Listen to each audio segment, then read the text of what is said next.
acompanhamos a longa história de Laszlo Toth, renomado arquiteto judeu sobrevivente do Holocausto, que foge para os Estados Unidos deixando a mulher e uma sobrinha na Hungria, e o mito do sonho americano se transforma na mais profunda decepção. Olá, meu nome é Marcos Debona, esse é o canal Não Contém Spoiler e hoje nós vamos falar sobre esse filme O Brutalista, que teve roteiro escrito por Mona Fastvold e Brady Corbett, que também dirige o filme. E esse vídeo é dedicado a mestre Kaká Diegues, que nos deixou essa semana. Então o livro com a biografia dele vai ficar bem... Esse filme que acabou de estrear aqui no Brasil é sensacional, tem um roteiro fantástico, cheio de mensagens, camadas de significados, metáforas e simbolismos que a gente vai comentar aqui nesse vídeo. Eu diria que esse é um filme neoépico. Oi? Um termo que eu inventei.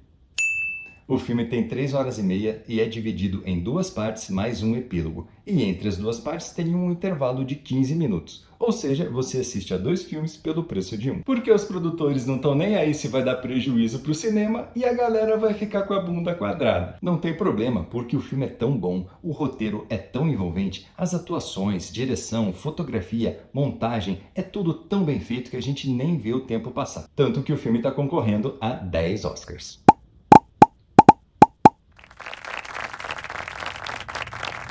Mas a bunda fica quadrada. Como sempre, eu não vou fazer spoiler, eu não vou adiantar eventuais surpresas do roteiro, mas eu vou chamar a sua atenção para os temas, para os simbolismos, para coisas que você deve ficar atento para melhorar a sua experiência ao assistir o filme.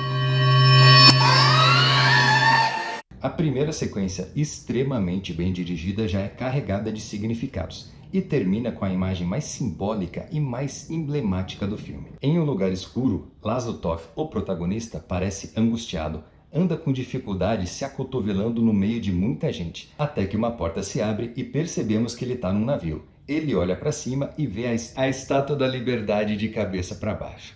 Cara, com essa imagem, o filme já me ganhou logo ali, no começo. O simbolismo da imagem é evidente. Estamos em 1947, logo depois da Segunda Guerra Mundial. E o sobrevivente de um campo de concentração chega a Nova York para viver o sonho americano. Mas será que ele vai encontrar a liberdade desejada? Será que o mito americano de oportunidade, esperança, prosperidade é realmente aquilo que ele pensa? Aí é que o filme tem um grande diferencial. Olha só essa explicação do diretor e roteirista. Todo filme sobre o sonho americano é sobre como as pessoas fazem o sonho funcionar. E eu queria fazer um filme em que o sonho não funciona. Sensacional! Coisa linda! Logicamente, o primeiro ato começa junto com a primeira parte do filme, que leva o título de The Enigma of Arrival, o Enigma da Chegada, mesmo nome do livro de V.S. Naipaul sobre imigração, que fala sobre a expectativa esperançosa e enganosa de um imigrante ao chegar em um novo lugar. Não raro, o imigrante lida com falsas percepções culturais e tem dificuldade de adaptação. Resumindo, a grande diferença entre expectativa e realidade. E tudo isso nos leva a um dos grandes temas desse filme, identidade.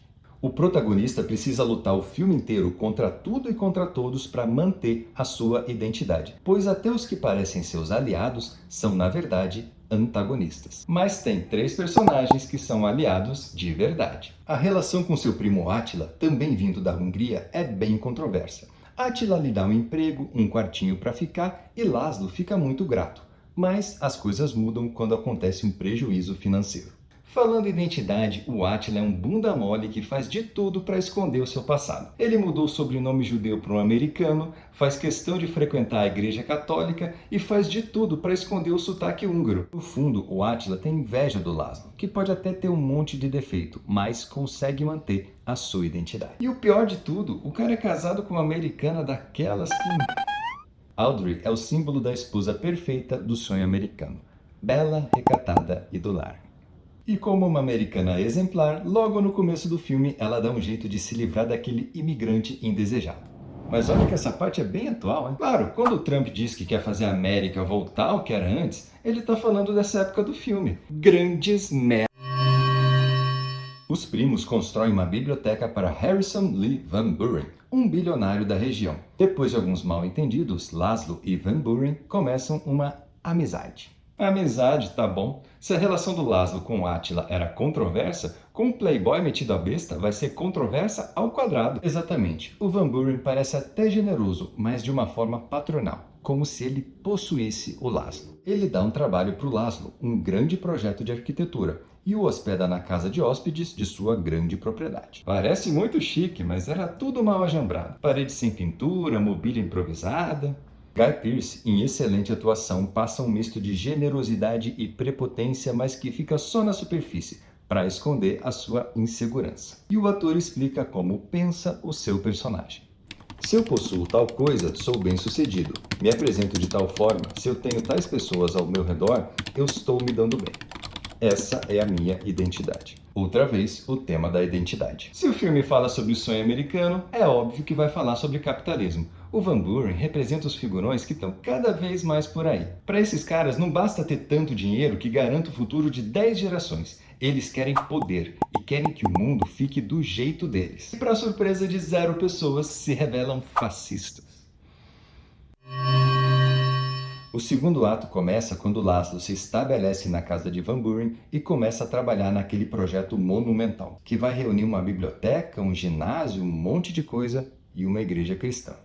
Pouco depois começa a segunda parte do filme, que vai focar nessa grande construção. E as chegadas de Elizabeth e Zofia, mulher e sobrinha de Laszlo, reforçam ainda mais os temas da identidade, do mito americano e do capitalismo. O título da parte 2 é The Hardcore of Beauty, ou O Núcleo Duro da Beleza. E aí eu te pergunto, por que o filme se chama O Brutalista? Por causa da arquitetura brutalista, muito comum no pós-guerra na Europa. Com as várias cidades destruídas por causa da Primeira Guerra Mundial, foi preciso adotar esse estilo mais sólido, prático, bruto, assim descrito pelo próprio personagem.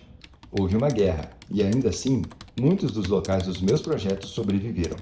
Meus edifícios foram projetados para aguentar a erosão das margens do rio. O cara é um baita arquiteto, faz um projeto fantástico, combinando solidez e beleza. Principalmente por um detalhe que ele mostra na maquete e só vai aparecer no filme com a construção pronta. Mas mesmo assim, os americanos têm que encher o saco. Laszlo, com a sua personalidade forte, tem vários embates com engenheiros, empreiteiros, arquitetos e vários profissionais contratados por Van Buren. Eles discutem o tempo todo, levando o protagonista ao desespero. E aí, nós temos uma poderosa metáfora. Os americanos querem moldar o projeto do Laszlo para o seu próprio estilo, tirando a identidade que define o brutalismo. E a luta de Laszlo para manter a identidade do projeto é uma luta muito desgastante para manter a sua própria identidade. E o Adrien Brody dá um show, revelando toda uma vulnerabilidade de quem sobreviveu ao Holocausto, passou por maus bocados na América, mas com a sua resiliência, ele mantém a sua identidade. E a gente comprova isso na fala do favorito ao Oscar, Adrien Brody, sobre o seu personagem. Suas experiências influenciam seu trabalho.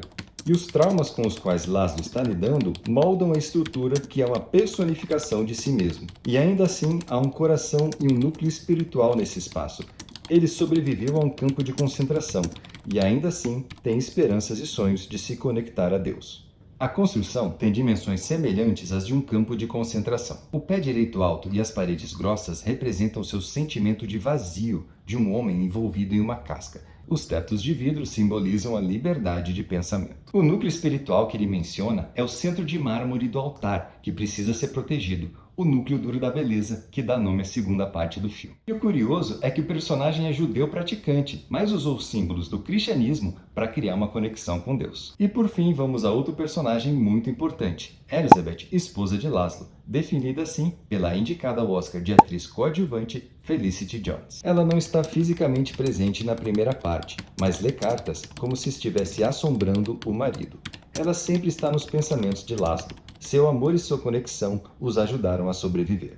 Ela chega da Europa e funciona como um alicerce para o seu marido. Porém, a relação entre ambos não deixa de ser conturbada. Afinal, a história de vida e a personalidade de Laszlo fazem com que, mais cedo ou mais tarde, ele entre em conflito com qualquer um ao seu redor. São impressionantes as cenas em que ela tem crises de dores muito fortes até que a sobrinha deu os remédios.